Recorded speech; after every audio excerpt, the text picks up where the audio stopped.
Charleston, I think, has the best of two worlds. It's a town of around 50,000 people, and yet you have that feeling of the friendliness of a small town. I love it downtown. There's a couple of streets, particularly Capitol Street, which has restaurants, bookstore, ice cream parlor, and it looks like the typical downtown of small town America. And that's the way it functions. But it has a big performing arts center and a symphony and a show like Mountain Stage and a whole lot of things like that. My favorite thing, and the reason I'm still here 47 years later, has to do with the people and the style of life. It's not uncommon to see people on their porches getting together. Neighbors come over, their friends, have a drink, and just have a good time. Another great thing about Charleston, this is true about a lot of West Virginia, but Charleston being the biggest city, is that you don't have to go very far. Really, very quickly out of Charleston, you're into what other people would say, this is like the deep forest, the woods. But what strikes you immediately when you get out of town is like, wow, this is beautiful. This state is a wonderful place for the outdoor sports like fishing and hunting and rafting. I have spent a lot of time rafting through the New River Gorge, and you go over, class 2, 3, 4 rapids, sometimes even more, but with guides. And people come from all over the world to do it. Some of the best whitewater rafting in the world. The river runs right through Charleston. You can actually fish right on the Kanawha River that runs through Charleston. Often I see boats out there fishing, but then you can go to smaller rivers and streams and fish for different kind of fish, from bass to trout. West Virginia, because of the way the geography works, people went around it. Very early, they took the rivers. So it made it a little bit isolated, and it was one of the last places where interstate highways were built. So in a way, it preserved some of the old culture, and I think it's a big advantage. Everybody knows about the outdoors in West Virginia. It's well known for being beautiful, take me home country roads. That's something that everybody knows. What everybody doesn't know is that this place is a wonderful music source, and not just one kind. Yes, we have some of the best old-time Appalachian music in the world, no question about that.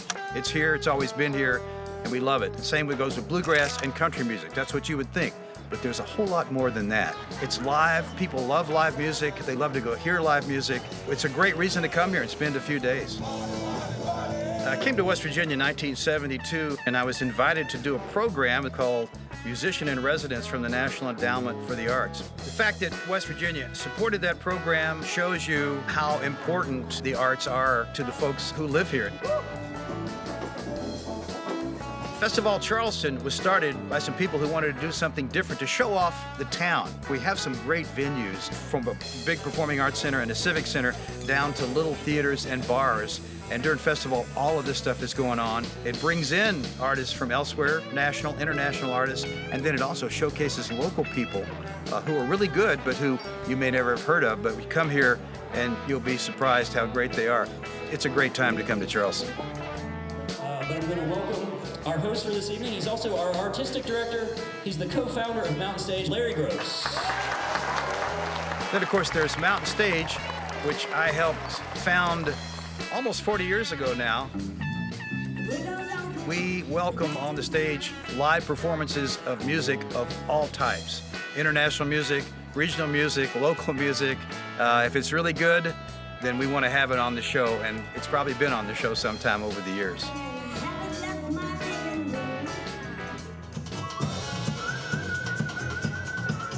The Empty Glass is a place where they have live original music every night. Particularly after Mountain Stage, we go over there and you get something very, very special, which is many times artists you've seen perform at Mountain Stage get up and sing with other artists from the show or with the house band, and they do songs that they wouldn't usually do. They're only doing it because they're having fun and want to do it, and everybody has a great time. If you love music and you love to hear music live, Charleston is a fantastic place to visit. You will hear some great music in an intimate setting in a way that probably would be difficult to find anywhere else.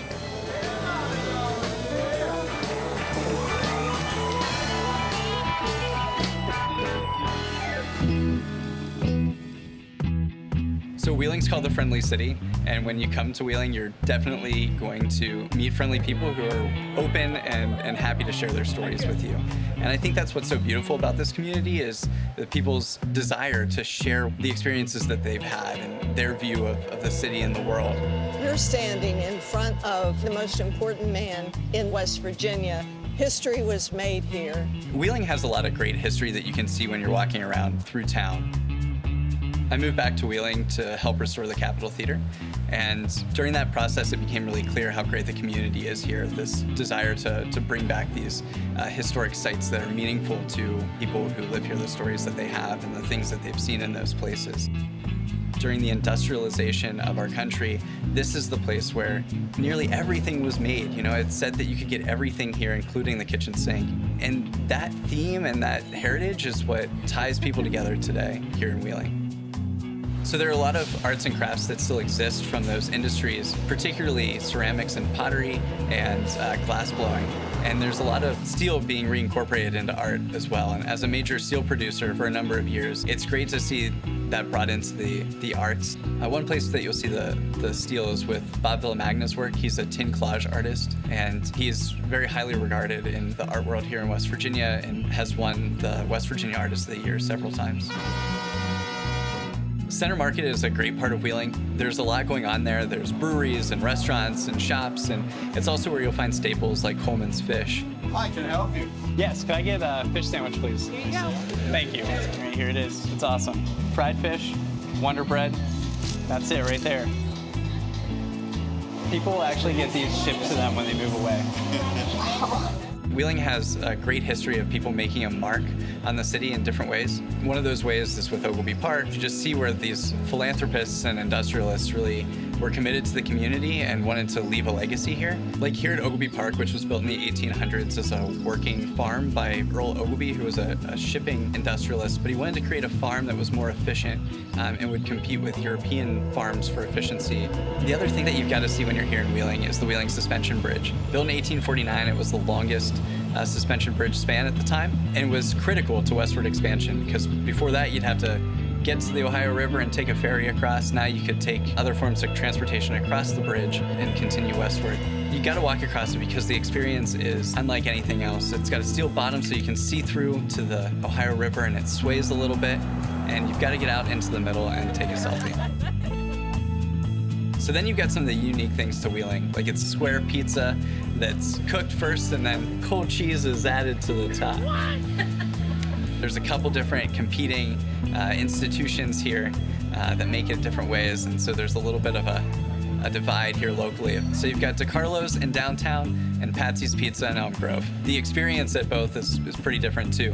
At the downtown DeCarlo's, you're gonna call or walk in and get a number, and then they're gonna call you in that order. Order 164. Thank you.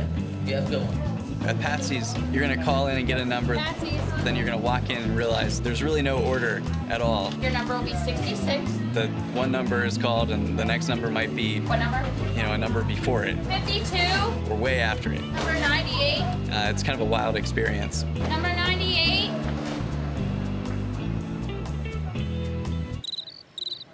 Also, the way in which you eat it is different too. Arguably, the best way to eat Patsy's is to walk outside and eat it in the parking lot while the cheese is still cold and melting.